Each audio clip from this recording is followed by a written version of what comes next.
Boa noite, doutores, doutoras, sejam todos muito bem-vindos à nossa aula que trata do Estatuto do Idoso.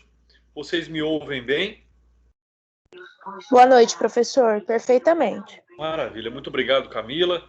Pessoal, assim como eu já havia dito na aula passada, hoje nós faremos então uma revisão turbo sobre os principais pontos aí de abordagem do Estatuto do Idoso, já que este será o nosso único assunto, tanto para o trabalho bimestral quanto para a nossa avaliação bimestral. Então esse será o foco do nosso estudo. Nas nossas aulas nós vimos aí o Estatuto do Idoso de uma forma mais ampla e hoje então vamos abordar aí em revisão alguns tópicos indispensáveis para que nós possamos de fato compreender e não restem dúvidas da importância desse dispositivo legal.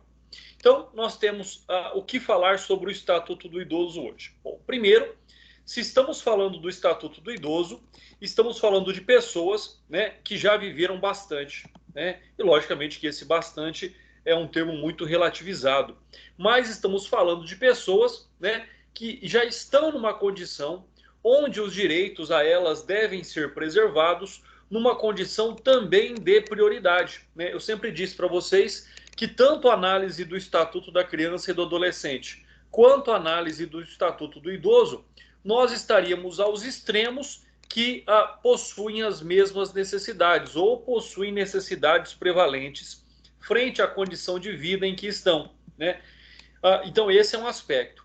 Um outro aspecto que nós devemos observar são aspectos sociológicos, aspectos demográficos, né? São aspectos que levam em consideração aí o fato também da expectativa de vida. Então, a partir do momento que nós temos uma expectativa de vida do brasileiro, isso representa, logicamente, um grande desafio para os governos. Por quê? Porque nós temos uma sociedade civil envelhecida, nós temos uma sociedade civil que nitidamente, né, e consequentemente dependerá do governo. Dependerá porque ela estará ali, né, às vias do recebimento da sua aposentadoria, ela será muito mais presente frente ali aos órgãos públicos, né, de atendimento. Então, ou seja, é uma população, e nós sabemos disso, que o Brasil ele teve um grande crescimento populacional, né, na década de 30, de 40, de 50, de 60, né, ela teve um grande crescimento populacional porque as famílias tinham muitos filhos. Né, o normal aí das famílias era ter pelo menos 4 ou 5 filhos. Né, e hoje nós sabemos que é 1 ou 2 no máximo, raras são as exceções em que as famílias têm mais do que 2 filhos. Então isso, logicamente, nos leva para uma curva maior de envelhecimento, né, e gradativamente esta curva irá diminuindo.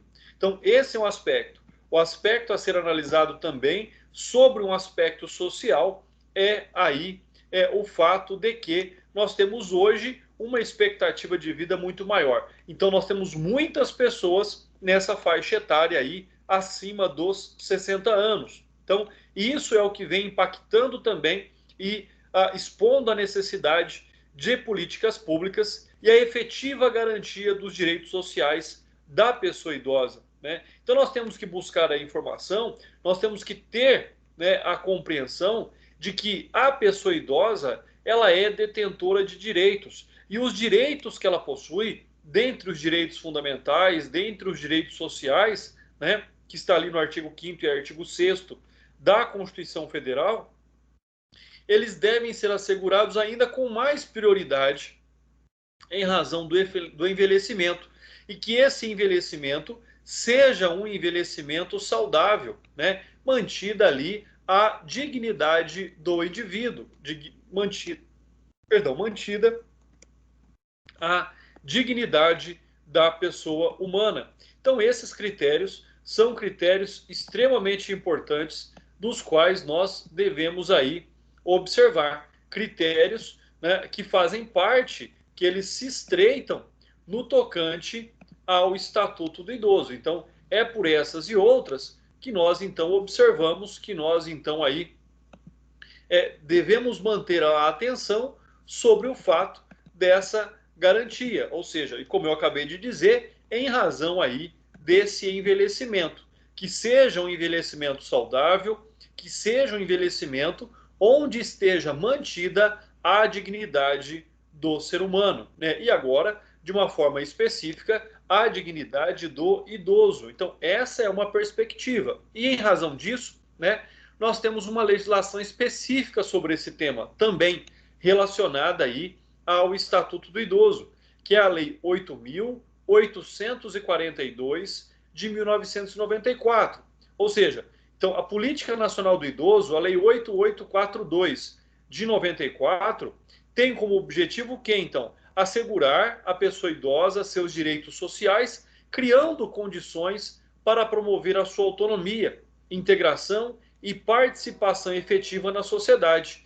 Ela deve reconhecer que a velhice tem a sua prioridade quando nós tratamos de políticas públicas, né, de políticas sociais. E, além disso, né, essa Política Nacional do Idoso, ela então propõe a criação de condições de promoção, né, à longevidade. Então, se nós temos uma expectativa maior de vida, que essa expectativa, que essa vida seja vivida com dignidade. Esse é o grande objetivo, essa é a grande a síntese do Estatuto do Idoso, né? Então, promover a longevidade com qualidade de vida. Ou seja, colocando em prática, então, ações voltadas não apenas para os idosos, mas para tudo aquilo que está relacionado ao envelhecimento do idoso, né? E aí sim nós chegamos no Estatuto do Idoso. Feita essa rápida introdução, nós chegamos no Estatuto do Idoso, né? Como nós já bem analisamos, o Estatuto do Idoso é a Lei 10.741 de 2003, a Lei 10.741 de 2003. Então, ou seja, né, nós temos essa finalidade, nós temos essa expectativa. Além da Política Nacional do Idoso, nós temos o Estatuto do Idoso, né, que além de tratar de políticas públicas, ele define quem é idoso. Então, essa é uma outra prerrogativa extremamente importante, né? E, logicamente, que o Estatuto do Idoso também está relacionado a uma data importante. Todo dia 1º de outubro, né, comemora-se o Dia Internacional do Idoso, de acordo com a Organização Mundial de Saúde, de acordo com a OMS, né? E a legislação, então, considera como pessoa idosa toda pessoa com idade igual ou superior a 60 anos.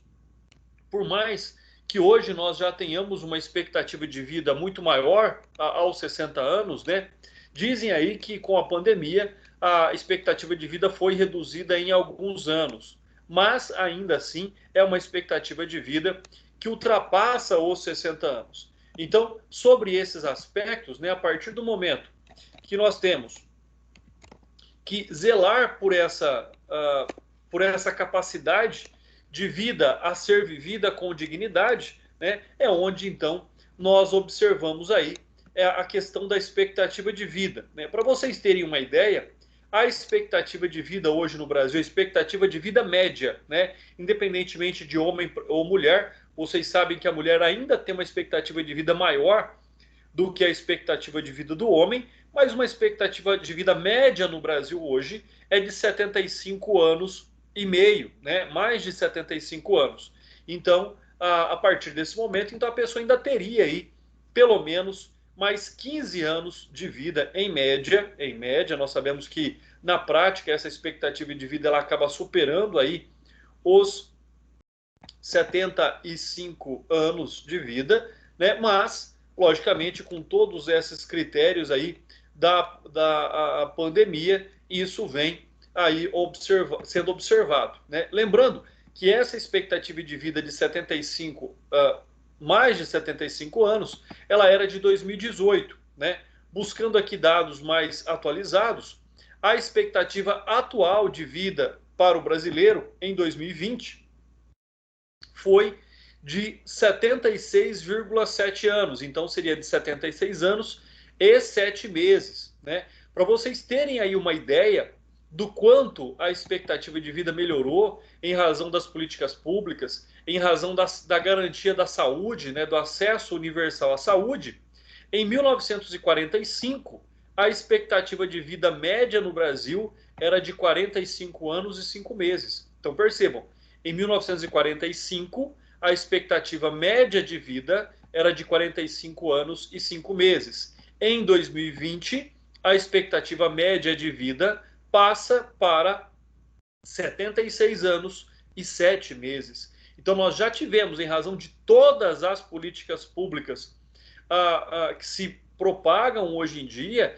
e principalmente pensando aí na pessoa idosa, né? Hoje nós temos aí uma expectativa de vida de 76 anos e 7 meses, né? Fazendo aí um paralelo, como eu já disse, em referência ao ano de 1945, em 1945, a expectativa de vida era de 45 anos e 6 meses. Então, melhoramos muito esse aspecto aí, né, de sobrevida, e que essa sobrevida seja uma sobrevida com qualidade. Então, todos esses fatores são levados em consideração, né? E o Estatuto do Idoso tem, então, como finalidade garantir que esta vida, né, na velhice, essa vida após os 60 anos, seja uma vida em que os direitos dos idosos sejam garantidos em maior plenitude. Então, essa é uma das questões, né? E, logicamente, nós sabemos que para que haja essa sobrevida com qualidade, tendo aí os direitos garantidos, isso se faz em razão de uma proteção. Ou seja, os idosos devem efetivamente ser protegidos, serem protegidos, né? E aí nós temos, então, 118 artigos relacionados aí ao Estatuto do Idoso que tratam, né, de forma abrangente dos direitos fundamentais da pessoa idosa, sendo tais como saúde física, saúde mental, social, moral, com liberdade e dignidade. Então, se nós pensarmos nesta proteção ao idoso como forma de efetivação da vida, de uma vida digna, de uma vida com qualidade, né, nós temos que analisar, então, alguns artigos agora de forma específica. Relembrar, melhor dizendo, alguns artigos de forma específica, como, por exemplo, o artigo 4º do Estatuto do Idoso. Não vou aqui fazer a leitura da redação do artigo, até porque nós já fizemos isso anteriormente, e vocês têm aí o código, o Estatuto do Idoso à disposição. Mas o artigo 4º do Estatuto do Idoso, né, ele garante que? Ele garante, né, que em nenhuma hipótese o idoso seja submetido a maus tratos, né? Ele garante aí, então, que os direitos inerentes do Estatuto do Idoso, né, não lhe sejam negados. Ele garante ainda que todos os atos praticados contra os idosos numa condição de maus tratos devem ser denunciados aos órgãos competentes, às autoridades policiais, ao Ministério Público, né, Conselho Municipal do Idoso, Conselho Estadual do Idoso, Conselho Nacional do Idoso e ainda a Defensoria Pública. Então, ou seja, o artigo 4º, quando ele nega, quando ele proíbe, né, aqui que o idoso seja submetido a maus tratos ou a qualquer tipo de crime, ele prevê, então, essas medidas a resguardar a saúde física, a saúde mental, a saúde social, tudo aquilo que está diretamente relacionado ao idoso, né? Além disso, nós temos outros artigos que se seguem, né, como, por exemplo, o artigo 8º, o artigo 10º, né, que tratam de forma direta aí do direito de ir e vir, né, do direito personalíssimo do idoso, de que ele deve ter acessibilidade, de que ele deve ter ali a possibilidade legal, né, de se locomover, né, que seus direitos civis sejam garantidos. Ou seja, o direito de ir e vir, de estar em locais públicos, de espaços comunitários, de ter a livre opinião e expressão, a liberdade de crença e culto religioso, práticas de esportes e diversão, participação da vida familiar e comunitária, participação na vida política e possibilidade de buscar refúgio, abrigo, auxílio e orientação. Então, como eu disse, né, aqui eu faço a referência ao artigo 8º e ao artigo 10º. Ou seja, os dois artigos, num contexto geral, tratam do direito de ir e vir, ou seja, né, de que este envelhecimento seja garantido como caráter de direito personalíssimo do indivíduo, né? Além disso, garantido ao idoso, né, o exercício dos seus direitos sociais, dos seus direitos como cidadão, né? Cito aqui ainda os artigos 14, os artigos 34, né, que falam aqui de forma específica sobre a necessidade, né, de quando o idoso não puder por si mesmo prover a sua subsistência, quando o idoso necessitar de ajuda financeira a fim de que ele possa garantir a sua subsistência digna. Então, nos artigos 14 e no artigo 34, nós então tratamos aqui, né, do direito aos alimentos, do direito à pensão alimentícia para o idoso, ou seja, se o idoso, né, não pode se sustentar, pode pedir pensão alimentícia de seus familiares, né, pode escolher dentre os familiares quais serão obrigados a auxiliá-los, né, dentre filhos, netos. Então, ou seja, aqui essas pessoas, a responsabilidade em prestar alimentos ao idoso é uma responsabilidade solidária, né? Ou seja, que pode ser escolhido a quem tem a melhor capacidade para prestar alimentos ao idoso. Ou seja, né, é um problema do escolhido cobrar dos demais responsáveis a cota parte de cada um. Então, ou seja, um só foi demandado porque ele tem condições financeiras melhores. Ele que entre contra os demais obrigados a prestar alimentos, né, com uma ação de regresso, cobrando a cota parte de cada um, né? Além disso, né, lembrando que além da sociedade, além do Estado, a família é responsável pelo auxílio do idoso, né? A família é responsável em prover o mínimo necessário à subsistência do idoso.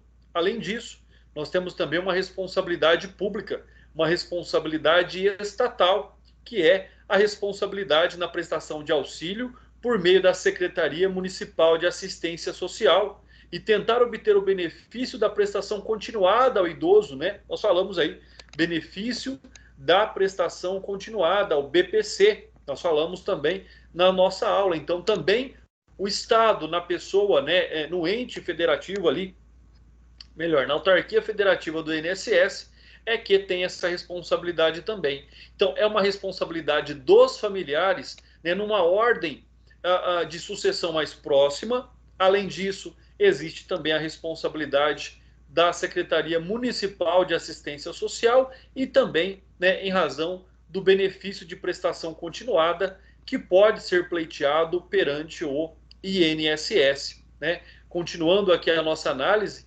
falamos também do artigo 15, né? E o artigo 15 fala sobre o direito à saúde do idoso, né? E aí, como eu disse agora há pouco, as políticas públicas devem atender às necessidades e, logicamente, como consequência natural, o idoso tem uma necessidade muito maior do acesso à saúde e que seja uma saúde adequada às suas necessidades.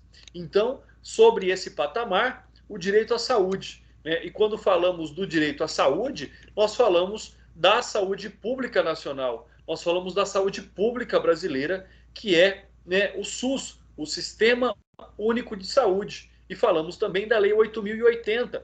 A Lei 8.080, salvo engano, do ano de 1990, vou até confirmar, ela trata de toda a organização do SUS, né? Exatamente, a Lei 8.080 de 1990. Então, esta lei também trata, né, da organização do SUS.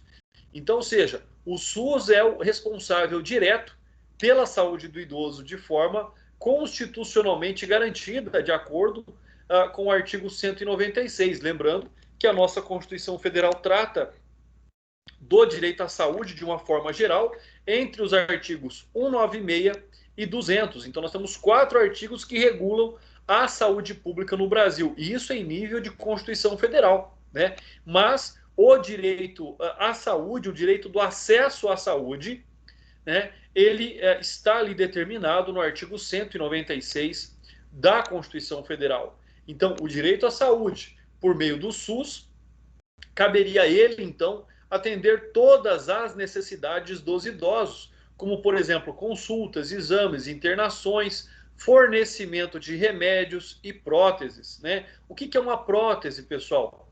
Próteses é, por exemplo, um aparelho de surdez, uma dentadura. O que é uma órtese? Uma órtese é aquela que, não vou dizer substitui, mas é aquela que complementa um membro que foi extirpado, como, por exemplo, né, uma perna mecânica, um braço robótico. Isso é uma órtese, né? Uma prótese é aquilo que pode ali ser retirado, não é fixo, né? Então, uma órtese é a substituição ou a complementação de um membro, né? Além disso, todo idoso tem direito, né, quando em estado, em momento de internação, de ser acompanhado por alguém, em ter direito a um acompanhante. Assim como as crianças têm direito a um acompanhante, o idoso, durante o seu período de internação, também tem direito a um acompanhante. E é um direito a este acompanhamento em tempo integral. Então, essa é uma outra característica, né? Seja ali a internação num CTI, seja a internação numa UTI, ou até mesmo em condição de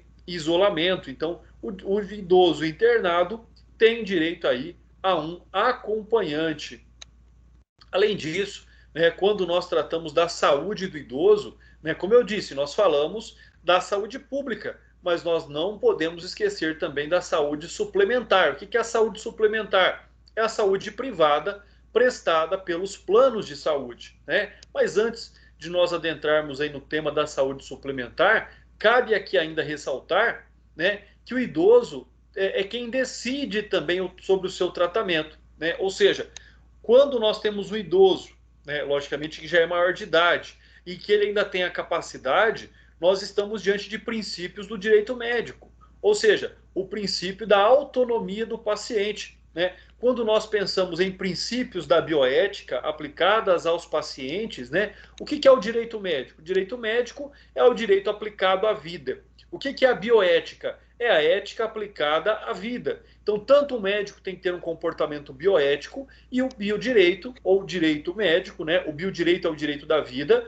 o direito médico é o direito que regula e que ampara as relações médico-pacientes. Então, melhor dizendo, né? Nós temos o biodireito, nós temos o direito médico, né? E nós temos a bioética, né? Ou a bioética aplicada em medicina. Então, ou seja, né, a bioética ela é essa relação ética do profissional da saúde para com o paciente. E os princípios da bioética são autonomia, beneficência, não maleficência e justiça. O que é que significam esses princípios?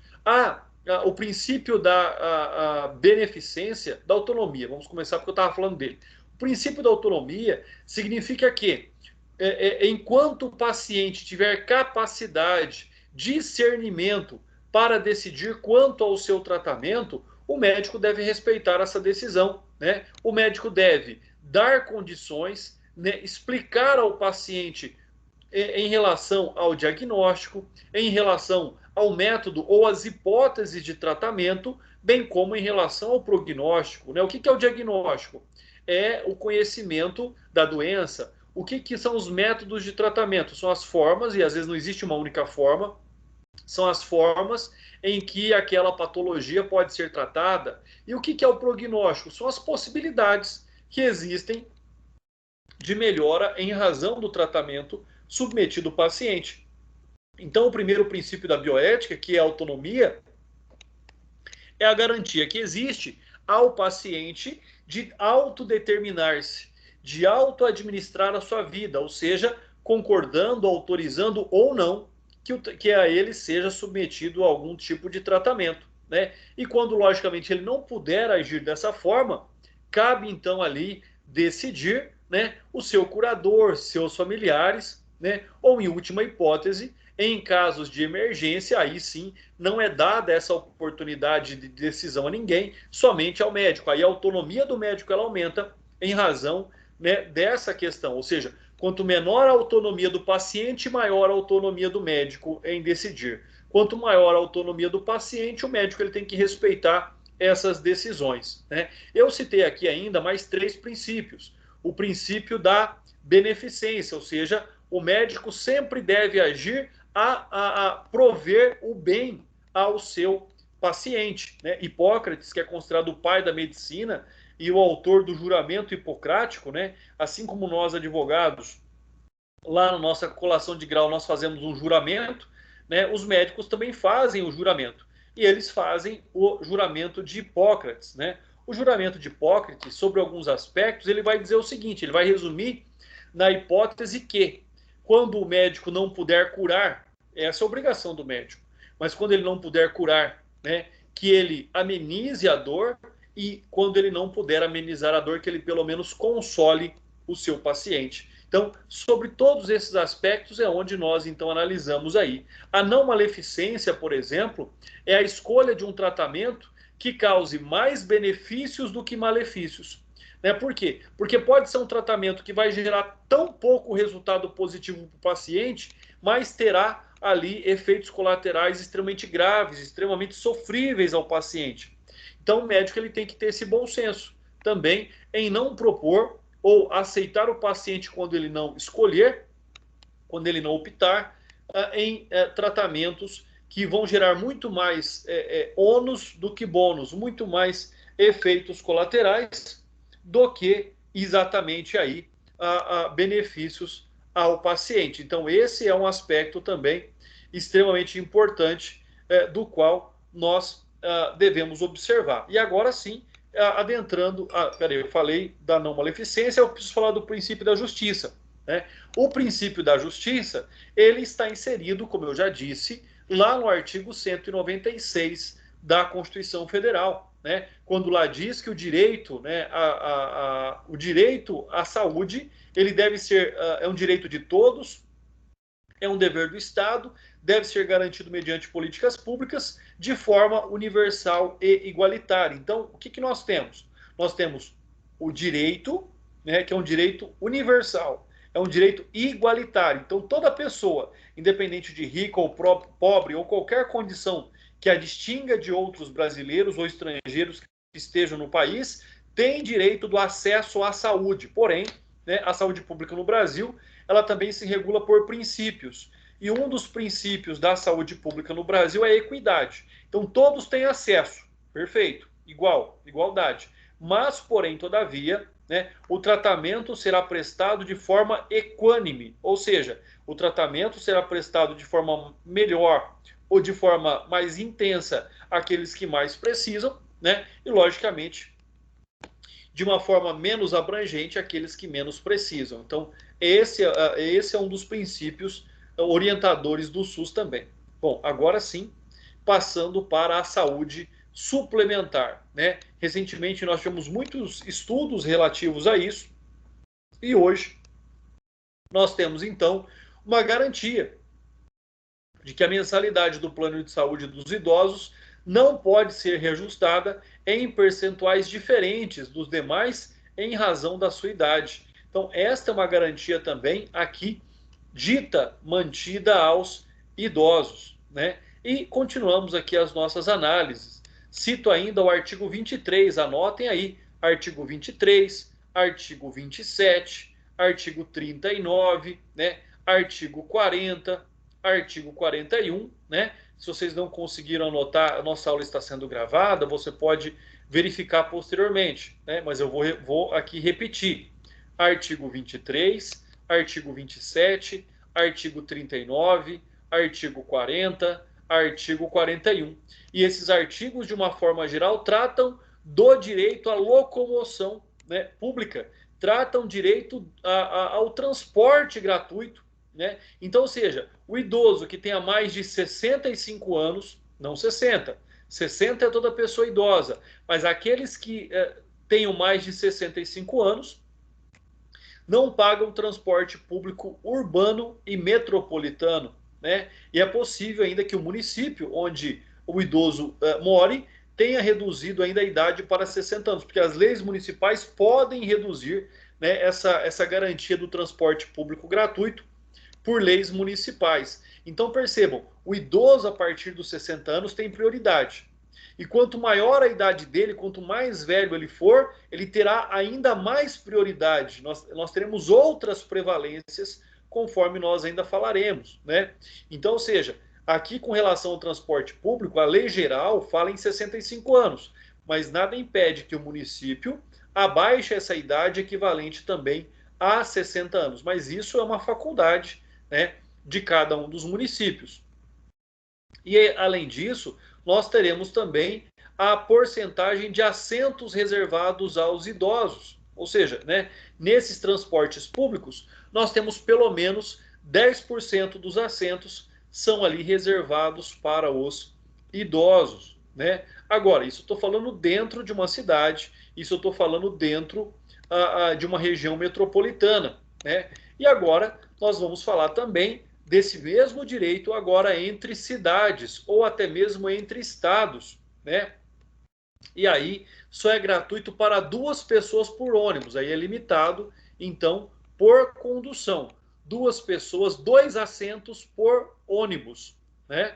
Desde que tenha renda igual ou inferior a 2 salários mínimos. Se ultrapassarem 2 idosos nessa situação, os demais têm direito a pagar metade da passagem. E o idoso tem preferência de subir e descer no ônibus. Para quê? Para evitar que ele seja derrubado, para evitar que ele seja empurrado, né? E ao menos também 5% das vagas de estacionamento público e privado devem ser reservadas aos idosos. Então, olha só, né, quanto a essa questão de transportes, nós temos uma análise dentro de centros urbanos, nós temos uma análise metropolitana, numa região metropolitana, né, lembrando que nós estamos aí na iminência da criação da região metropolitana de São José do Rio Preto, com a inclusão de algumas cidades ali a essa região a ser criada, né? Então, Rio Preto hoje está em vias aí de ser criado a região metropolitana de São José do Rio Preto, né? Dentre essas cidades, logicamente, nós temos aí Mirassol, nós temos Mirassolândia, nós temos alguns municípios, Olímpia também está sendo incluído aí a região metropolitana de São José do Rio Preto. Penso também que Tanabi. Então, ou seja, dentro de uma região metropolitana ou dentro da cidade, existe essa garantia. Pela lei geral, aos 65 anos, cada município pode ter uma lei própria também tratando deste tema e reduzindo essa idade até os 60 anos. Já em transportes entre cidades, ou seja, né, entre municípios e entre estados, por cada ônibus até 2 assentos serão gratuitos e os demais idosos têm aí a possibilidade de pagar metade do valor da passagem. Lembrando ainda aqui, como eu já disse, a 5% das vagas de estacionamentos públicos e privados devem ser reservadas aos idosos. Cito aqui agora os artigos 96, 97, né, 98, 96, 97, 98 e 102. 96, 97, 98 e 102, né, que tratam aí sobre direitos próprios dos idosos. Né? Que direitos próprios dos idosos eu estou falando? Como, por exemplo, o atendimento preferencial em órgãos públicos e privados, prestadores de serviços à população, ou seja, onde houver fila, o idoso tem preferência de atendimento, assim como a gestante e como a pessoa com deficiência ou a pessoa com criança de colo. Então, a preferência do idoso em atendimentos públicos ou privados onde haja fila. Além disso, quando o governo criar, né, programas, deve dar preferência aos que atendam o idoso para incentivar a participação deles na sociedade, sua ocupação e seu convívio. Além disso, ser atendido preferencialmente por sua própria família nas suas necessidades. Então, primeiro, como eu já disse, a família tem ali a prevalência de obrigação, né, com relação ao idoso, ser atendido na área de saúde por pessoas devidamente treinadas para lidar com idosos, ser informado através de campanhas públicas de como se dá o envelhecimento, por exemplo, em programas de televisão e rádio. Pessoal, não deve ser fácil, e não é fácil para ninguém envelhecer, compreender, lidar com as limitações, né? com relação ainda ao direito à aposentadoria e às pensões, né? Lembrando que a aposentadoria, nos termos do direito previdenciário, é um direito retributivo, né? Você primeiro paga para depois receber. Mas nós temos exceções, nós temos ali a aposentadoria especial, por exemplo, do trabalhador rural, até mesmo porque o trabalhador rural ele vai se aposentar com uma idade reduzida, né? O trabalhador rural, o homem se aposenta aos 60 anos e a mulher aos 55 anos, né? Enquanto o trabalhador urbano, o homem se aposenta aos 65 anos e a mulher aos 60 anos, e isso por tempo de contribuição mais idade. O tempo de contribuição mínima é de 15 anos, enquanto o trabalhador rural não precisa demonstrar contribuição, apenas a prova material, né, de que ele trabalhou na roça, né, na lavoura, ou na agricultura, ou na pecuária, por 15 anos anteriormente sucessivos ao pedido, em que ele tem a idade, já se comprova ali, então, o direito à aposentadoria. Então, o que nós temos relativo aqui à aposentadoria e à pensão, né? Os pagamentos atrasados do INSS devem vir corrigidos. O reajuste das aposentadorias e pensões deve ser anual e feito na mesma data do reajuste do salário mínimo, mas não precisa ter o mesmo percentual de reajuste. A aposentadoria pode ser por idade ou por tempo de serviço. Já a pensão, ela é devida ao viúvo, né, ao companheiro, ao segurado morto. Porque uma coisa, pessoal, é a aposentadoria. Aposentadoria por idade, aposentadoria por invalidez, aposentadoria por tempo de contribuição. E aí depois nós temos as pensões, pensão por morte, nós temos aí a pensão em razão, né, ali devida ao viúvo, quando nós falamos. Nós temos aí a pensão, o auxílio reclusão, que é uma pensão também, e assim por diante, né?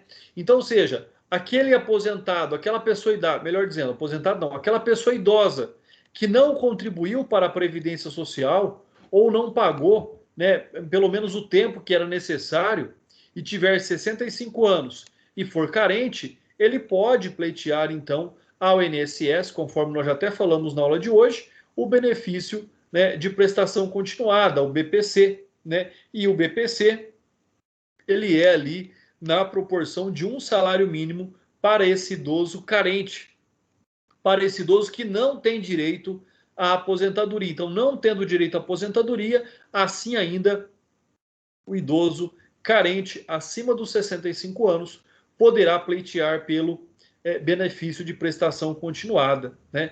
Logicamente que para que o idoso tenha uma vida com dignidade, né, a moradia é fundamental. Morar no lugar digno é garantir a dignidade à vida do indivíduo. Então, o idoso tem direito à moradia digna, seja com a sua família ou em instituição pública e privada. Idoso tem direito a morar sozinho, se assim o quiser e, logicamente, tiver condições para tanto, né? Em caso de moradia em abrigo de idosos, o contrato é obrigatório. O local tem de ser limpo, arejado e capaz de lhe prestar serviço de qualidade. Verifica-se que tem registro na Anvisa e no Conselho do Idoso, né? Se a entidade for filantrópica e o idoso tiver renda, a mensalidade nunca pode ser superior a 70% da aposentadoria ou da pensão do idoso. Então, ou seja, né, se ela for filantrópica, por exemplo, um ILPI, né, nessa hipótese, até pode ceder parte da aposentadoria a garantir a manutenção do idoso, né? Mas ele tem que também ter pelo menos 30% desse valor para comprar ali os bens de primeira necessidade, né? Se a atividade tiver finalidade de lucro, ela pode estabelecer livremente o preço da mensalidade. Aí fica um contrato entre as partes, né? Além disso, os projetos habitacionais populares devem reservar pelo menos 3% das novas moradias a serem construídas pelo governo, devem ser destinadas às pessoas idosas. Os locais públicos e as moradias devem estar adaptadas ao uso pelos idosos. Então, por exemplo, essas casas de conjuntos habitacionais para idosos, elas não podem ser iguais as casas normais. Elas devem ter ali as devidas adaptações, né, como corrimão, como piso antiderrapante, aquilo que é natural à segurança do idoso. Nós falamos ainda aqui do acesso à justiça, ou seja, que o idoso comprovadamente pobre pode utilizar o serviço da Defensoria Pública para entrar em ações ou defender-se diante de juízes ou até mesmo de tribunais. Os processos judiciais ou administrativos dos idosos têm andamento preferencial. Esta prioridade precisa ser requerida pelo advogado do idoso, com prova da idade, prova simples da idade, pessoal. Então aqui estão aí os principais direitos dos idosos, né? Aquilo que margeia aí, né, essa garantia instituída pelo Estatuto do Idoso, pessoal. Essa era aqui a revisão turbo que eu tinha para fazer com vocês. Caso vocês tenham alguma dúvida, eu estou aqui à disposição agora, pessoal.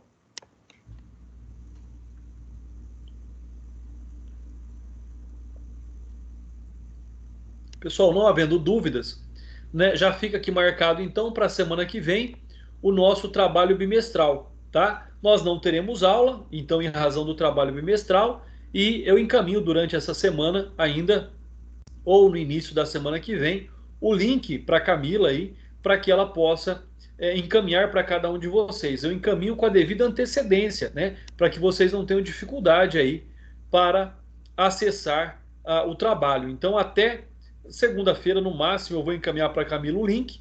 E no nosso horário de aula, então na quinta-feira, das 19 às 20 horas e 40 minutos, vocês terão ali o tempo razoável para responder as questões. Serão questões dissertativas, tá bom? Assim como nós fizemos no trabalho anterior, serão questões dissertativas, né, da qual não serão aceitas respostas idênticas, cópias de resposta do colega. Pode até fazer junto, até pode, né? Mas cada um tem que ter sua resposta personalíssima. Não pode copiar, não pode compartilhar respostas. As respostas idênticas não serão consideradas, serão anuladas, tá bom? Então, qualquer dúvida, eu estou sempre à disposição de vocês. E aí, até segunda-feira, eu já encaminho para a Camila, então, o link para que vocês possam, na semana que vem, já fazer o trabalho, né, desse segundo bimestre. E com tudo isso, nós estamos então nos preparando mais uma vez para a nossa avaliação bimestral, pessoal. Sendo assim, um forte abraço a todos, fiquem com Deus, né? E até semana que vem no nosso encontro aí referente ao trabalho bimestral, pessoal. Um abraço e até mais. Boa noite, professor. Um abraço. Boa noite. Boa noite. Boa noite. Boa noite, doutor. Muito obrigado. Boa noite, eu que agradeço. Fiquem com Deus, saúde e paz a todos vocês. Deus. Tchau, tchau. Boa noite, igualmente.